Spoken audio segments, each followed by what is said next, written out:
I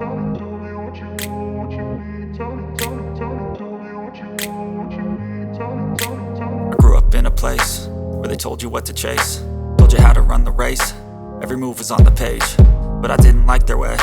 Had to fight and misbehave, had to find a way to change, had to leave to find my way. Caught up in a daydream, I beat my mind up there almost daily. It's how I pass time, no opinions safely. It's how I understand what I want in this place, see. Cause everybody wanna tell you bad things, what could go wrong, what fame brings. But success is a finicky thing, and if you ain't sure, no, it'll never be. I don't wanna let myself